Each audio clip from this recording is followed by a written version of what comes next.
everyone, this is me Dr. Abhishalimbu and welcome to my YouTube channel.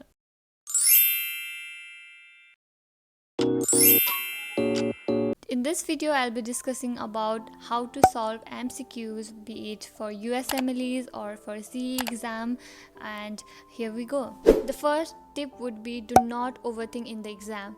Like for example, you are just reading the question, you are scanning the question and you scan the topics one by one. Do not take time, scan the topics one by one in a read, and you will see that one answer just strikes in you and you think that that's the right answer, and most of the time it is the right answer.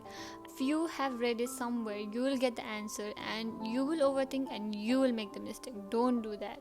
For example, I have put in the questions that are like visibly right and you know that's the right answer, but you overthink and you can make silly mistakes on these questions.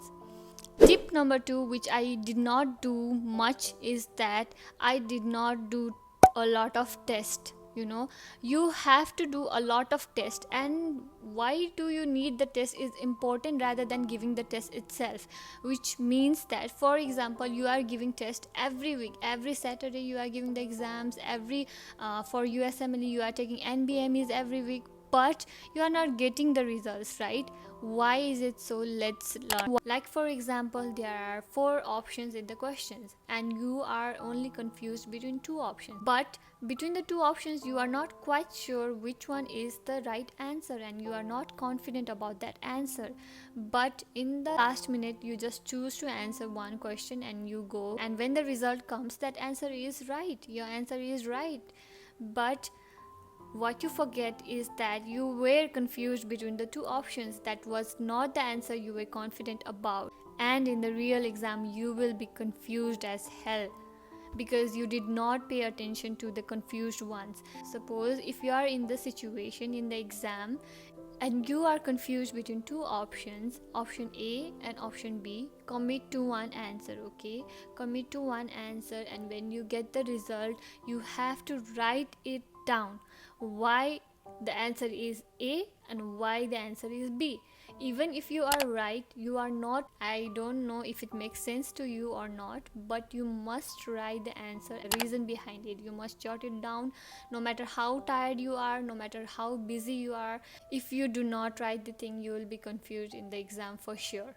Third tip is revision, revision, and revision. It's really important to do spaced repetitions of the topics that you have already read. You might have realized by now that most of the questions are already read, but you do not remember the answer. It is because you have not done an active recall. There are few techniques that can help you revise, and one of them is active recall. Second one is spaced repetitions, and third one is Feynman technique. So I will be explaining about these techniques in my later videos. One of the apps that can be used for revision is Anki app. That's very helpful. I highly recommend you that.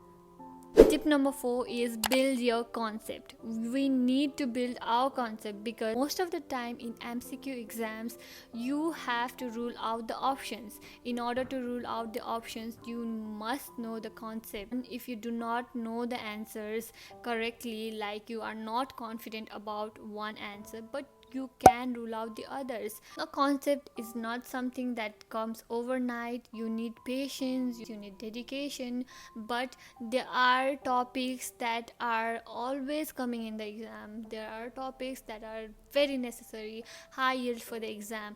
Build your concept on that topics first. So this is the end of our video. These tips helped me a lot and I hope it helps you too. And don't forget to subscribe to my YouTube channel, and I will be seeing all of these contents more often, and thank you all for your support. Bye.